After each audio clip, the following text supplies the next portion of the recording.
Hello, my name is Corey Rogers.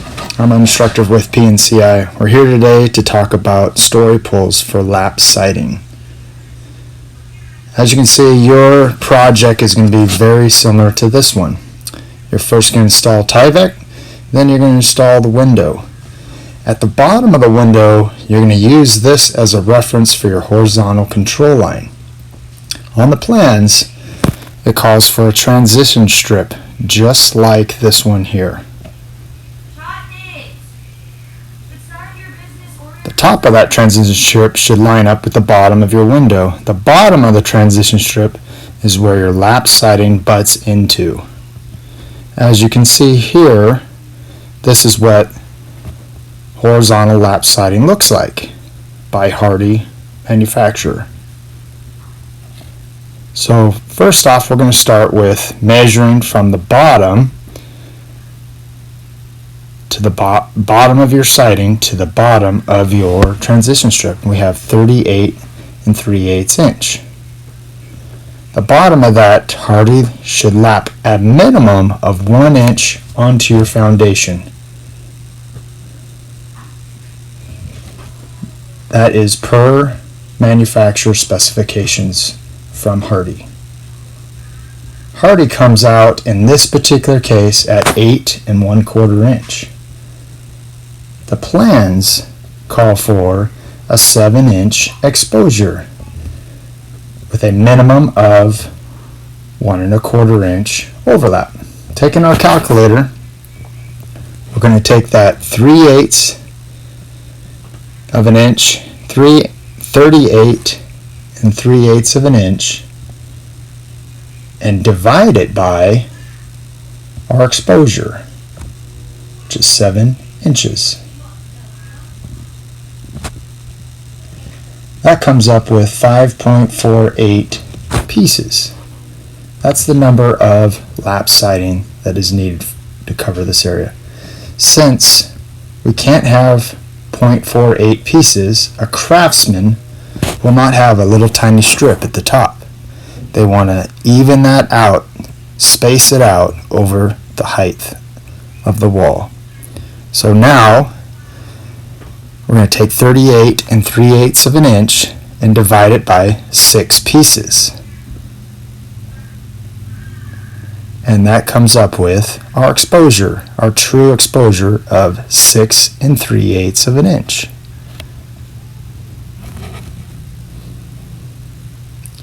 I just so happen to have a story pole that is 38 3/8 of an inch right here.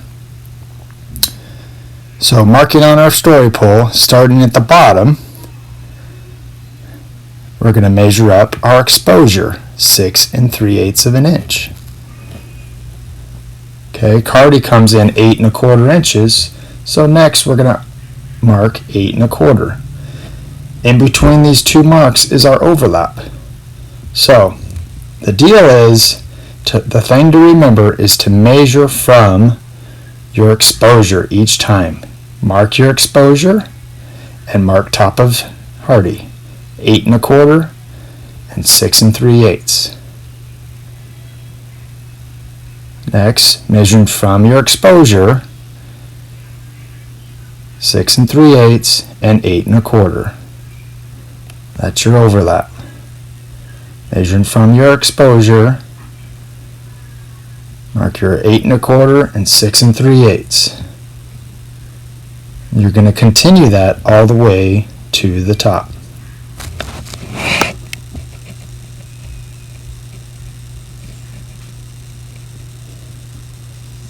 At the top, you're going to what's remainder is your exposure, 6 3/8 of an inch. Always a good double check.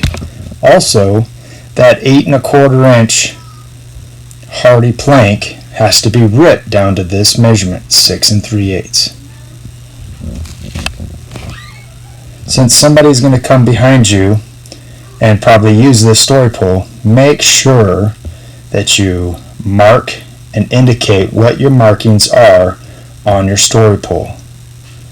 In this case, I'm going to use red for the bottom for your exposure, the bottom of the next Hardy, and black is going to indicate the top of the hardy underneath.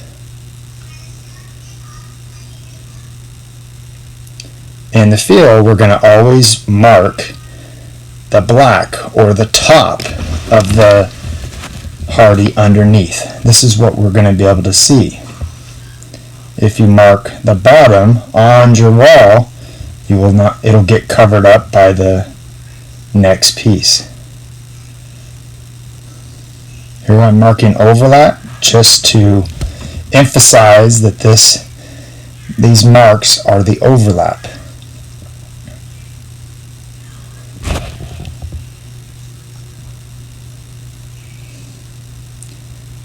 And last at the top.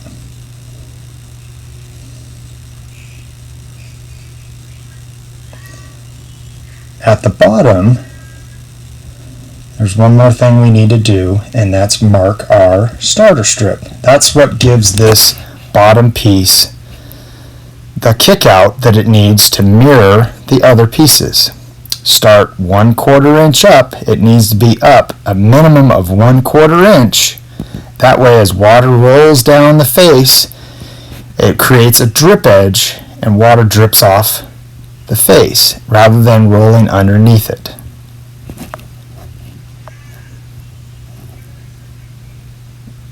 Square that line over, and then next measure your overlap.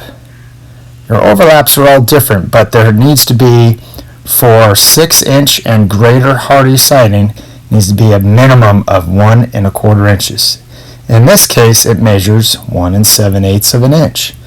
Mark that.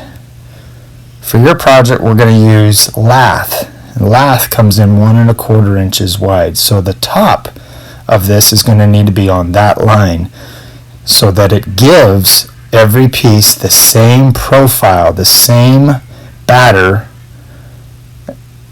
as all the pieces.